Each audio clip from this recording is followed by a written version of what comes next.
up? This is my TNA Victory Road 2008 review. The opening matchup was the 12-man elimination tag with the World X Cup, first World X Cup match of the night, pitting Team Japan of Masato Yoshino, Milano Collection AT, and Puma. Then Team Mexico consisting of Averno, Bucannero, and Ultimo Guerrero. Team Mexico consisting of Doug Williams, Tyson Dukes, and Alex Koslov. And Team TNA consisting of Alex Shelley and Chris Sabin of the Motor City Machine Guns and Curryman. And this was definitely a good opener. Really enjoyed it. Very exciting way to start the pay-per-view off. Really enjoyed it. You know, saw some good tag team maneuvers from Motor City Machine Guns utilized in this match. Some good lucha stuff from Team Mexico.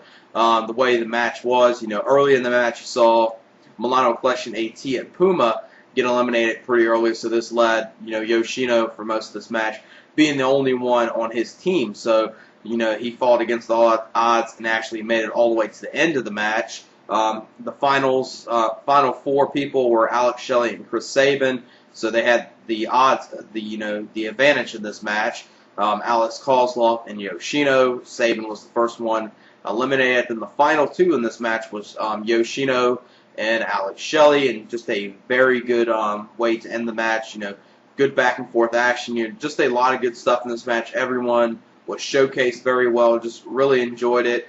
Alex Shelley picks up the victory for Team TNA in a very, very good opener. About 3.5 stars. I really enjoyed this opener. Then the next matchup was Angelina Love versus Gail Kim, the first knockouts match of the night. And this was a good women's match.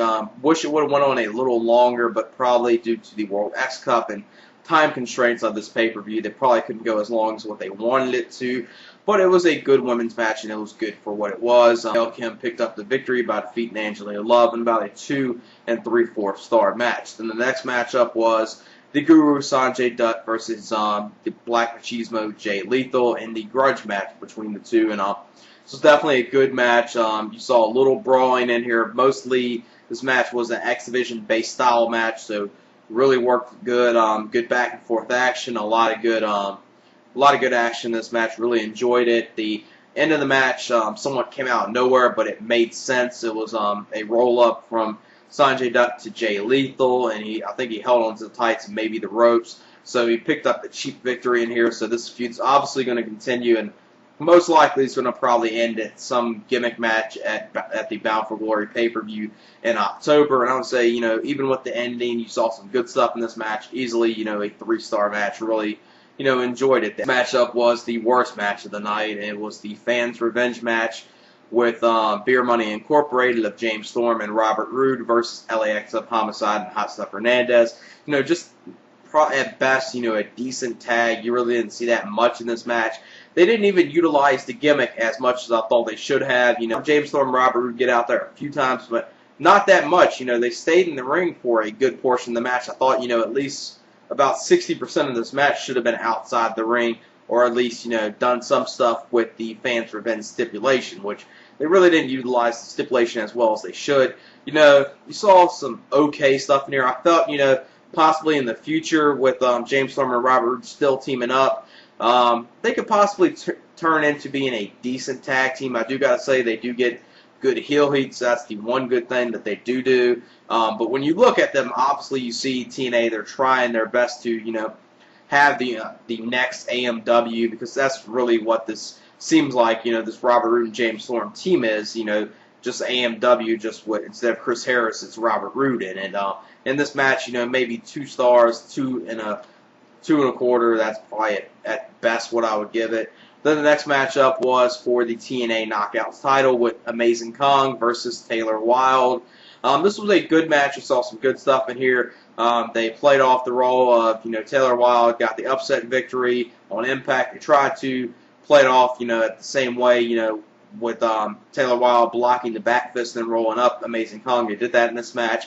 Amazing Kong kicked out. Then Amazing Kong tried to hit the implant buster on Taylor Wilde. Taylor Wilde reversed it. Amazing Kong went for the awesome bomb onto Taylor Wilde. Taylor Wilde rolled it into a pinfall, so Taylor Wilde is still the Knockouts champion. And, you know, a good overall in this match. You saw some good counters in this match. You saw, I don't know if you would call it a arm drag or a Spanish fly off the top rope. Just, good, decent stuff in this match. About 2.5 stars. Taylor Wilde still the Knockouts champion, like I said. Next matchup was the Ultimate X match, the deciding match of the World X Cup to see which team wins. This had, for Team Japan, it had Naruki Doi, Team Mexico captain Volador Jr., Team International captain Daivari, and then Team TNA captain Kaz. And this was a very good Ultimate X match. Saw a lot of good stuff in here, good back and forth action, a lot of good spots. You saw Volador Jr. hit a Hurricane Rana off the when he's going across, and Daivari caught him, hit him with a Hurricane Rana. The way this match ends, you see Naruki Doi outside on the floor. You see Volador Jr. hit a moonsault to the floor onto Doi, so that knocks them both out for a little bit. Then you see Daivari trying to get to the X to capture the victory. He was holding onto the ropes with his legs getting going across it that way. Then Kaz got on top of one of the X Division scalpels, went up there with an insane spot, hit a leg drop from that high up. Definitely a great spot, and one of probably the top spots of this year so far, especially in TNA.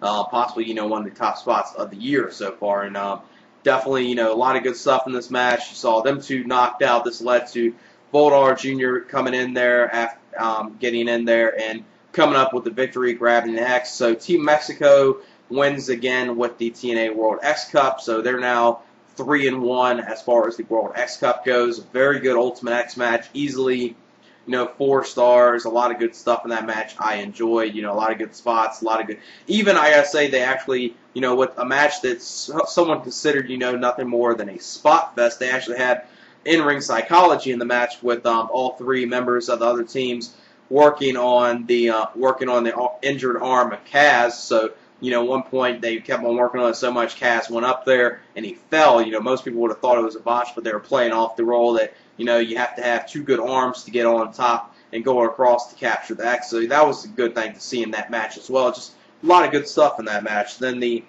next matchup was the fans picked the stipulations, which obviously pretty much I think everyone was expecting Full Metal Mayhem, which it ended up being with Team 3D and Kurt Angle versus Rhino, Christian Cage, and AJ Styles. And this was a good match. You saw some good brawling in this match. Started off with AJ Styles and Kurt Angle going after each other.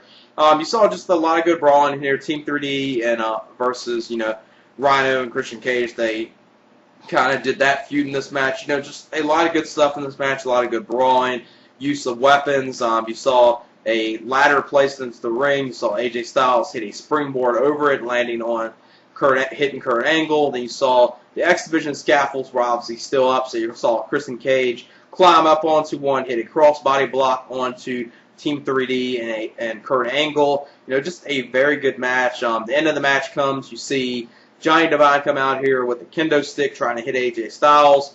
AJ Styles blocks that, hits him with a Pele kick, then knocks him out with a kendo stick. You see Team 3D knocked out through tables. And, Kurt Angle, and they did a lot of good false finishes with Kurt Angle hitting the Angle Slam, then AJ Styles hitting the Styles Clash onto Kurt Angle. Looked like that was going to be the end. The end of the match comes when AJ Styles is on top of one of the ladders.